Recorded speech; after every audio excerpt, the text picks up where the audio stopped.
বিহারের বেটি ছেলে যত আছে মেয়ে লোক ইয়ারা জান্নাতে যাইয়া শেষ হইবে, তারপরে কুড়িয়া বাড়িয়া ওই হারকে বাঙালের বেটি ছেলেগুলোকে দু চার টাকা ধরে নিয়ে যাবে, বাদ বাকি সবকে বাংলাদেশের দিকে ঠেলে দেবে যাত্রা।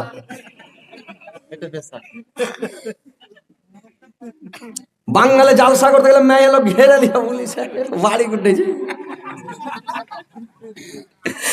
আপনি কেমন আছে? আপনার বেটা বেটি কয়টা বিয়ে করেছেন? কয়টা বিয়ে করেছে? ওইগুলা খবর নেবে দরকারটা কি? এই হচ্ছে বাঙালির অবস্থা, বুঝতে পারছেন? আর আপনার বিহারে মানে মাইয়া লোকের মুখ দেখতে পাওয়া যায় না। ওই একটা লোক জীবনে জুম্মা পড়েনি, একদিন হঠাৎ জুম্মা পড়তে চলে গেছে। জুম্মা পড়তে যে জুম্মা পড়ে বাহির হয়েছে, একটা লোক পুছ করছে কি ব্যাপার, কেমন লাগলো জুম্মা পড়তে হারকে মসজিদে?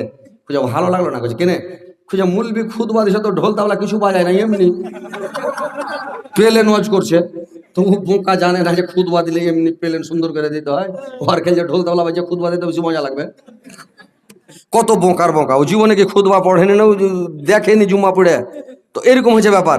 আপনার বিহারের মাটিতে আল্লাহ এত পর্দা রেখেছে। আমাদের বাঙালে 20-25 বছর আগে এরকম ছিল ভাই, ডাইরেক্ট একটা লোক কারোর বাড়ি ঢুকতে পারবে না, কোনো লোক কারোর বাড়ি ঢুকতে পারবে না। আর ওকে গলতেই বসতে হবে, গলতেই পানি দিবে, গলতেই চা নাস্তা করবে, গলতেই লাহারি খেলে গলি থেকে যদি ওরকম কুটুম হলে গলি থেকে বিদায় করবে, আর ওরকম পার্সোনাল কুটুম হয়তো বাড়ি নিয়ে আসবে। এরকম ছিল 20-25 বছর আগে। এই বাড়ি থেকে ওই বাড়ি কুটুম যাবে, তো মেয়ে লোকগুলাকে দেখেছে আর মা খালা রেখে, নানি রেখে, দাদি রেখে ভোরে ফজরের নামাজ পড়ে হাঁটলো, এখান থেকে ওই গাঁ যাবে, ফজর অন্ধকারে যেতে চিনা না যায়। তার ওপরে কাপড় তো অবঝব করে গায়ে দেওয়া আছে, তার উপরে ফের এখানটা কেউ বরখা গায়ে দিয়েছে, তার উপরে একটা বড় চাদর দিয়েছে, অন্য নয় বড় চাদর, পায়ের তেলা থেকে মুখকে ঢেকে গায়ে দিয়ে আমার মায়েরাকে, খালারাকে, দাদিরাকে, নানিরাকে দেখেছি যে এরকম করে বেড়াচ্ছে। আর এখন আহা, বর্তমানে যুগের হাওয়া বইছে উল্টা দিকে, বইছে উল্টা দিকে। বর্তমানে যুগের হাওয়া বইছে উল্টো দিকে। স্ত্রী কই স্বামীকে হাও বিনোদ খান্না, আমি যাব বাজার ঘুরতে, তুমি করবে রান্না। রাত 8টায় ফিরব আমি, রাত 8টায় ফিরব আমি, জারুরা থাকি ভুকে। বর্তমানে যুগের হাওয়া বইছে উল্টো দিকে, বইছে উল্টো দিকে। এখনকার আবহাওয়া উল্টা দিকে রে ভাই। তো কথা হচ্ছে যে এখন বাঙালির অবস্থা ভালো নাই, আর বাঙালির যা আছে আঁচ লেগেছে বাংলাদেশে, বাংলাদেশের অবস্থা আরো ভালো নাই। কি বাংলাদেশের অবস্থা বলবো, বুঝতে পারলেন? কালকে জালসা শুনতে আসেন, কালকে খালি বাংলাদেশের রিওয়াজ করবো। আপনাদের এখানে কি মানসাহি বাজারের কাছে কি গাখানের নাম করেছে, রঘুপুর না রাঘুপুর কৈলাসে বাড়ি যাবো না, এমনি চলে যাবো রাঘুপুর। তো কালকে খালি বাংলাদেশের রিওয়াজ করবো, বুঝতে পারলেন? তো কথা হচ্ছে ভাই যে আপনার বিহারের মেয়ে ছেলে মা বোনেরা, আমি আমার বাঙালের বদনাম করি না, সবাই খারাপ নয় বাঙালের, আর সব মেয়ে খারাপ নয়। আলহামদুলিল্লাহ কোনো কোনো বাড়ি পর্দার মধ্যে আছে, ভালো আছে। আমারও বাড়ি বাঙাল, কেনে যে ফের বলবে যে মুলিশের বাড়ি তাহলে এই অবস্থা। তো আমার বাড়ি ওইটা অবস্থা নাই ভাই। আমার গেটে বাড়কা 2.5 কিলো ওজনের একটা তালা মারা থাকে, বুঝতে পারলেন? ও যদি ঢুকে তো ওকে তালা ফাটিয়ে যেতে হবে। আর তালা ফাটাইতে গেলে 3-4 কিলোমিটার আওয়াজ হবে যে হ্যাঁ দিচ্ছে ঘাটাং ঘাটাং, বড় ঘন মারতে হবে, তারপরে ঢুকতে হবে বাড়িতে, বুঝতে পারছেন? তো কথা হচ্ছে যে সব বাড়ি নয়, আলহামদুলিল্লাহ ভালোই আছে। কিছু কিছু বাড়ি ভালো, কিছু কিছু বাড়ি বেপরদা হয়ে গেছে। এই যে বিড়ি বানা চর্চা, একটা ব্যাটার সাথে গল্প করে করে একটা টক হয়ে গেছে। ফিরি আলা যখন এলো, কাপড় আলা কাপড় দাও, কাপড় খান নিলে বলে পিনিয়ে দাও। এই যে কসমেটিকের দোকানে এই যে মুনিহারি মাল যখন বেচতে এলো, তো চুরি কিনে নেবে, চুরি লাগাম হাজি ভাই তুমি পিনিয়ে দাও, কেন হারকে যার কাছে পিনলে চুরি ভেঙেছে, তুমি পিনিয়ে দাও। তো ও তখন হাত খানটা ধরলে, হাত খান ধরে ধরুন হাজি তোমার হাত কত লরম, হাত এরকম হাত আমি জীবনে দেখিনি, কত একবারে লরম তুল্লা আছে দিয়া। তখন ও ঘোড়ার ডিম চুরি পিনাবে, আগে 8 ঘন্টা পর খালি লাড়ছে, লাইড়া লাইড়া হাত খানটাকে গলিয়া মম করে দেয়। তখন চুরিটা হইরা কইছে যাও, ও ভাত খাবে না, বাড়ি যা কইছে ফ্যাট হইরা খারাপ হবে না? ও যদি চুরি একটা পরের পুরুষ, আপনাকে মুখ দেখা হারাম, ওর সাথে চালা করা হারাম, কথা বলা হারাম, আর আপনি ওকে চুরি পিনিয়ে নেবেন, আপনার ইজ্জত আছে? ওর পুরুষটাকে দায়ুস বলা হবে। তোমার মতন দায়ুস পুরুষ পৃথিবীতে নাই। তোমাকে জাহান্নামে টেনে লিয়া বলো তোমার স্ত্রী পরের কাছে চুরি পিনিয়ে নিয়েছে, আর তুমি মানে পুরুষগিরি দেখাইছো। তুমি পুরুষ আছো, তোমাকে পুরুষত্বের শক্তি রাখতে হবে। আমার স্ত্রী কারোর সাথে কথা বলবে না, আমার স্ত্রী কাউকে হাত ধরাবে না, আমার স্ত্রী কাউকে চেহারা দেখাবে না। আমার স্ত্রী মানে কি? আপনি পুরুষ, পুরুষ হয়ে থাকতে হবে। স্ত্রী যাতে বাপের বাড়ি জীবনে একলাই না যায়, স্ত্রীকে বাবার বাড়ি যেতে দিবেন না, স্ত্রীকে মামুর বাড়ি, খালার বাড়ি, ফুফুর বাড়ি, চাচার বাড়ি জিন্দেগিতে যেতে দিবেন না। বাপের বাড়ি যাবেন আপনি সাথে নিয়ে যান, সাথে নিয়ে থাকেন, সাথে বেড়িয়া নিয়ে চলে আসেন, বাস। ওকে একলাই ছাড়বেন না। আর স্ত্রীকে জিন্দগিতে মোবাইল হাতে দিবেন না। যদি মোবাইল দিয়ে দেন আপনার 20 মেরে ছচাস করে দেবেন, আপনার 20 মেরে দেবে। কোন স্ত্রীকে মোবাইল দেবেন না আপনি, যতই স্ত্রী আপনার ভালো হোক। বুঝতে পারছেন? আমাদের এখন কি বলবো, আমাদের মানে বাঙাল বললেও ঝামেলা, এলাকা বললেও ঝামেলা, গ্রাম বললেও ঝামেলা, মানে নাম বললেই ঝামেলা, মানে ঝামেলায় পড়ে আছি। এখন বর্তমানে কি চলছে জানেন? স্ত্রীরা কি করছে, পুরুষকে নিনের গুলি খিলিয়ে দিছে, দিয়ে তখন ওকে তেল মাখাইছে, টিপতে টিপতে নিন চলে আলো, ফালা ঢেয়া পড়ে আলো, উল্টেছে, এমন উল্টেছে, এমন উল্টেছে। ডাক্তারের কাছ থেকে ওষুধ চলে সে নিনের গুলি খিলিয়ে দেওয়া, ওকে বেহুশ করে দেওয়া। তারপরে তখন ফোন টেনে, হ্যাঁ সোনা কেমন আছো, ভালো আছো জান, তো কইছে তোমার ইয়ার খবর কি, তোমার হাজবেন্ডের? বললে এখনো মরে গেছে। সারা রাত গল্প করো, আর চিন্তা নাই, সারা রাত গল্প করছে বেদম ফজর পর্যন্ত, সারা রাত প্রেমের গল্প করছে। আপনি স্ত্রীকে ভালো মনে করবেন? জিন্দগিতে স্ত্রীর হাতে মোবাইল দেবে না। আজকে মৌলী সাহেব যখন বেরিয়ে হয়ে আসছি, মৌলী সাহেবের একটা ছোট মোবাইল দিয়েছি, তো মৌলভী সাহেব ফোন টোন করে, তো নাম্বারটা যে ক্যান করে কে পেলে, 2-3 জায়গা থেকে আলগা লোক ফোন করে। আমি কিন্তু রেকর্ডিং সেট করে চলে এসেছি, রেকর্ডিং ফিট করে জালসা করতে চলে এসেছি। আর লাভা বাঙারুয়ার কাছে আমি জালসা করছি, জীবনী করছি 5 রাত, জীবনী করছি লাভা বাঙারুয়ার কাছে বাভনি গ্রামে। আর করেছি কি, ফোন তো চারিদিক থেকে ঢুকতে লেগেছে। কিন্তু আমার স্ত্রী খারাপ কথা বলেনি, 2-4টা কথা বলেছে, কিন্তু ওয়ারালে বাপের ধন পেলেছে, মেয়ে লোকের আওয়াজ পেয়ে ফোন করেছে, গল্প সব রেকর্ডিং। আমি বাড়ি গেলাম, বাড়ি যাওয়ার পরে তখন লক করে মোবাইল টেনে ওকে তাড়াতাড়ি ওটা করো, কাছে ভিড়তে দিন, আর সব রেকর্ডিং শুনছি কার সাথে কি গল্প হয়েছে। তো দেখলাম তো বেশি খারাপ গল্প হয়নি, 2-4টা এমনি গল্প করেছে। কেমন আছো জি ভাবি, কি করছো জি ভাবি, মানে এই যে ভাবি ভানি ভানি করে মজাক করেছে, 2-4টা গল্প করেছে, শুনে তো আমার মাথা গরম। তো আমি তখন মোবাইল তোর কাছ থেকে নিয়ে নিলাম। আজকে বলছে হ্যাঁ মোবাইলটা রিচার্জ করে দিয়ে যাবেন। আমি খবরদার মোবাইলে গল্প করবি না। একদম মোবাইলকে বাক্সে ভরে সুইচ অফ করে রেখে চলে এসেছি, তালা লক করে একবারে সবটি ছোড়ানকে, বাড়ি ঘরের যতটি ছোড়ান আছে সব গেলে চলে এসেছি। বুঝতে পারলেন? তুই যদি পালাইস তো খালি জানলা খালি পালিয়ে যেতে হবে তোকে, যা। বুঝতে পারছেন? স্ত্রীর নামে ব্যাংকে অ্যাকাউন্ট করবেন না। একটা কথা ভালো করে শুনেন, 1 নম্বর কথা, স্ত্রীর নামে অ্যাকাউন্ট করবেন না। স্ত্রীর নামে বেশি জমি করবেন না। স্ত্রীর নামে জমি দিয়েন না। এখন বুড়াতি কালে পারলে দিবেন, না পারলে একটু এমনি দিয়ে দিবেন, মরার কালে দিয়ে দিবেন, যে যা তুই মরা না, তোকে এখান দিয়ে দিন। কিন্তু রেজিস্ট্রি করে দিবেন না, তো আপনাকে ছেড়ে দেয়। 5 ছেলের মা 7 ছেলের মা দুনিয়া থেকে পালিয়েছে, পুরুষটাকে ছেড়ে অ্যাকাউন্টে টাকা দিবেন। আমার কি বলবো, বলতে যা ফের ফ্যামিলি বেরেক করে, যে আমাদের গ্রামের নিজস্ব লোক যে ভাই, ওর স্ত্রীর নামে বোম্বাই খাটা 5 লাখ টাকা জমা করেছে। 3টা ছেলের মা, ছেলে পিলালে 5 লাখ টাকা পালিয়ে গেছে। বর্তমানে যে কয়দিনকার খবর, বুঝতে পারলেন? তো মোবাইলে অ্যাকাউন্ট মানে অ্যাকাউন্ট করে দিবেন না, আর মোবাইল কিনে দিবেন না, মোবাইল থেকে বেঁচে থাকেন। তো ভাই কথা হচ্ছে, আপনি পুরুষের কাজ দেখান, দুনিয়াতে ভালো চলেন। আমি খারাপ বলি না, আমি মেয়ে ছেলেকে খারাপ বলি না, সব মেয়ে খারাপ নয়, কিছু খারাপ আছে, ওই খারাপের কারণে বদনাম হচ্ছে মেয়ে ছেলের। কিন্তু পরের পুরুষকে হাত দিয়ে তুমি চুরি পিন হেলিও না। পরের পুরুষের কাছে ফেয়ার লাভলি কি হতো না, একটু লিপস্টিক দেখে তো কিরকম মানাবে, দিয়ে দিলে একটু। ই তখন কত কালা মেয়ে বাংলাদেশের আছে, ই তখন মানে ওগুলো লাগিয়ে টাকে ফের ফটো এমন একটা খিঁচলে, এমন একটা বেরোলো, এমন একটা খিঁচলে, খাজা খাস ফেসবুকে ছেড়ে দিলে। এই তো মানে কাজ করছে। এইগুলো মেয়ে জান্নাতে যাবে যে ভাই?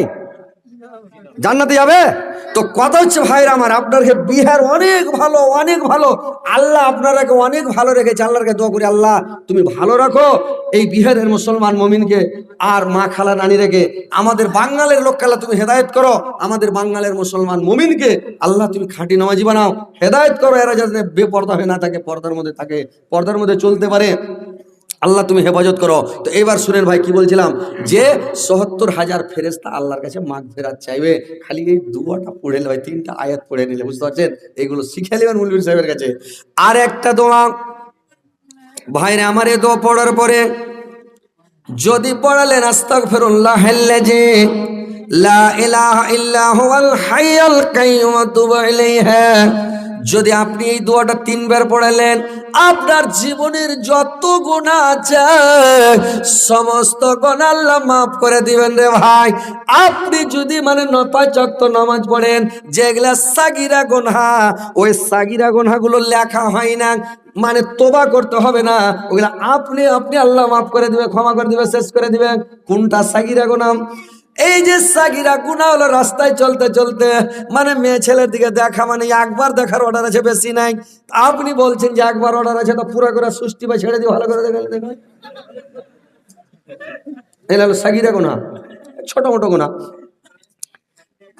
এই যে ছোট মোটো যত গুনাহ আছে রে ভাই, দেখলেন খুব সুন্দর মহিলা, মনে মনে কইলেন আল্লাহ আপনার বেরেনে খালি ঘুরছে, খালি উড়ে বেড়েছে, আকাশ বাতাস করছে, আল্লাহ ওকে খালি একবার বিয়ে করতে পাইতুম। এই যে মনের মধ্যে একটা মানে ব্রেনের মধ্যে একটা গুনাহ হলো, চোখে দিয়ে একটা গুনাহ হলো, মনের মধ্যে গুনাহ হলো। যখন আপনি উজু করবেন, ফজরের টাইমে উজু করবেন, হাতের দ্বারাই যে গুনাহ হয়েছে, হাত ধুলেন, তখন ওই গুনাহটা মাপ। মুখের দ্বারাই কোনো খারাপ কথা, ফৌজ কথা কিছু বলেছেন, মিথ্যা কথা বলেছেন, কুলি করলেন, মুখ ধুলেন, মুখের দ্বারাই গুনাহটা মাপ। যখন চোখ ধুলেন, চোখের দ্বারাই কোনো খারাপ জিনিস দেখাছেন, ওইটা গুনাহ আল্লাহ মাফ করে দিবেন। ব্রেনটার দ্বারাই যদি গুনাহ করেছেন, মাসা করবেন, তখন ব্রেনের দ্বারাই যে গুনাহটা আল্লাহ ওইটাও মাফ করে দিবে, আপনাকে তোবা করতে হবে না, ছোটখাটো গুনাহ উজু করলে খতম। পায়ের দ্বারাই হাইটা যখন গেছেন, পায়ের দ্বারাই যে গুনাহ হয়েছে, ওই গুনাহটা আল্লাহ মাফ করে দিবে। নমাজের কত গুণ আছে জানেন? নমাজের পাওয়ার আছে ভাই। যদি নমাজ থাকে আপনার সব নেকি আছে, নমাজ যদি না থাকে তাহলে আপনার কোনো নেকি নাই, সব নেকি শেষ। আপনি যদি কোটি কোটি টাকা মাদ্রাসায় দান করেন, মসজিদে দান করেন, আপনি ইয়াতিমখানা চালান, আপনি আরো কিছু বৃদ্ধাশ্রম চালান, আর কিছু চালান, কোটি কোটি টাকা ব্যয় করেন, হজ করে আসেন, জাকাত দেন, সাদকা দিয়ে চলে যান, যদি নমাজ না থাকে, সলাত না থাকে, আপনার কোনো নেকি থাকবে না। একদম সহিহ হাদিস, কিয়ামতের দিন কি মনে না, যখন নেকি চড়াবে পাল্লাতে, গটির মাছের মতো লাফিয়া সব নেকি পড়ে যাবেন। আর যদি আপনার সলাতের নেকি থাকে, নমাজের নেকিটা থাকে, তো আপনি কাউকে একটা রাস্তা দেখাইছেন, ভাই এটা রাস্তা দিয়ে যাও, খুব ভালো, এই রাস্তাটা গেলে খারাপ আছে, রাস্তাটা যায় না, বিপদ আছে, কাদা পানি আছে, এই রাস্তাটা খারাপ, যায় না, এটা দিয়ে যান। এই যে একটা ভালো রাস্তা দেখালেন, এটাও নেকি পাবেন। রাস্তা দেখা একটা কাঁচ পড়ে আছে, কাঁচ খান কারো পায়ে ঢুকে যাবে, কাঁচ খান লিয়ে দূরে একটু সরিয়ে দিলেন, রাস্তার কানে কোনো জায়গায় ফেলে দিলেন, গাড়াগড়িতে, এটা একটা নেকি পেলেন। কাহাকে একটা বোঝা চেড়ে দিলেন, কাহার সাইকেল খানটা তুলতে পারেন, ওকে চেড়ে উঠিয়ে পেঠিয়ে দিলেন, তো এই নেকিটা। তো এই যে নেকি, ছোট ছোট নেকি, এই নেকি গালা ভাই কিয়ামতের দিন সব পেয়ে নেবেন, পাল্লাতে সব চড়ে নেবে দিয়া, নেকি এক পাল্লাতে, গুনাহ এক পাল্লাতে। নেকি যদি ভারী হয়ে যায় আপনি জান্নাতে গেলেন, গুনাহ যদি ভারী হয়ে যায় জাহান্নামে চলে গেলেন, বুদ্ধি আপনার শেষ। তো কথা হলো যে নেকি ভারী করতে হবে, তাহলে নমাজটা পড়তে হবে। নমাজ কোনো হালাতে মাপ নাই, আপনি যেখানে যান, যেখানে থাকেন, নমাজটা মাপ কখন জানেন? নমাজটা আপনার মাপ হলো বেহুশ হয়ে যাবেন, যখন অজ্ঞান হয়ে যাবেন, নমাজ নাই। কোন মানুষ যদি পাগল হয়ে যায়, পাগলের নমাজ নাই, বেহুশ হয়ে গেলে নমাজ নাই, মরে যাওয়ার পরে নমাজ নাই, বুঝতে পারলেন? কিন্তু বেঁচে থাকেন, হুঁশ থাকে, যদি আপনার জ্ঞান ঠিক আছে, হুঁশ জ্ঞান ঠিক আছে, আপনার নমাজ মাপ নাই। আপনি দাঁড়িয়ে পড়েন, দাঁড়িয়ে পড়তে পারেন না, বৈশা পড়েন, বৈশা পড়তে অসুবিধা হচ্ছে, আপনি শুইতে পড়েন, শুইতে আপনি ইশারাতে পড়েন যে আমি সিজদা করছি, রুকু করছি, পড়েন বোধ আস্তে আস্তে, মানে এখন সিজদা করছি, রুকু করছি, এভাবে মানে দোয়া পড়েন, নিয়ত করেন, আর শুইতে নামাজ পড়েন, কিন্তু পড়তে হবে আপনাকে নামাজ। আর আপনারা ঘুরে বেড়েছেন, নামাজ পড়েন না, আজান হয়েছে, দৌড়িয়া বেড়েছেন ইঠে উঠে। হ্যাঁ, জান্নাতের মুখ দেখতে পাবেন, জান্নাতে যাবেন, ভুলে যান। নমাজ এখনো ধরেলেন, সময় আছে, সুধরে যান, টাইম এখনো আছে, সুধরে যান ভাই। তো এই যে দোয়াটা পড়বেন, তো আস্তাগফিরুল্লাহাল্লাযী লা ইলাহা ইল্লা হুয়াল হাইয়ুল কাইয়্যুম ওয়া তুবু ইলাইহি, আপনার সমস্ত জীবনের গুনাহ যত গুনাহ আছে সমস্ত গুনাহকে আল্লাহ মাফ করে দিবে রে ভাই। একটাও গুনাহ থাকবে না, সব সাফ ধুয়া মুছা সাফে জানিস মাসুম বাচ্চার মতো বেগুনাহ হয়ে যাবে। আল্লাহর রাসূল বলেছেন, যখন তোমরা যদি ফজরের নামাজ পড়ার পরে পড়ো তাহলে তোমার জীবনে আর কোনো গুনাহ থাকবে না।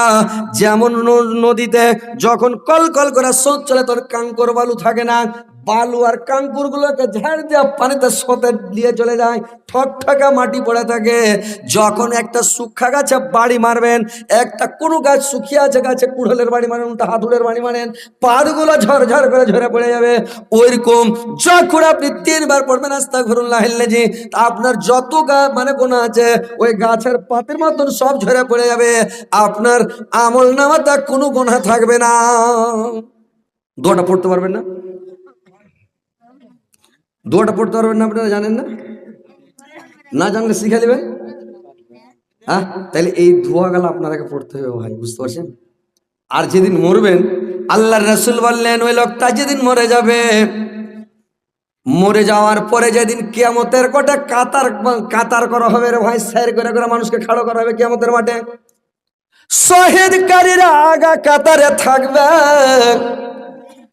শহীদকারীর আগা কাতারে থাকবে, কার গলা কাটা, কার মাথা ফাটা, কার পেট কাটা, কার হাত কাটা, রক্তে রক্তাক্ত হয়ে থাকে। শহীদকারীর আগে গোসল দেওয়া হয় না, যেরকম রক্ত থাকে রে ভাই ওইরকম রক্ত, তাজা রক্ত নিয়ে ওরা কিয়ামতের কোটে উঠবে।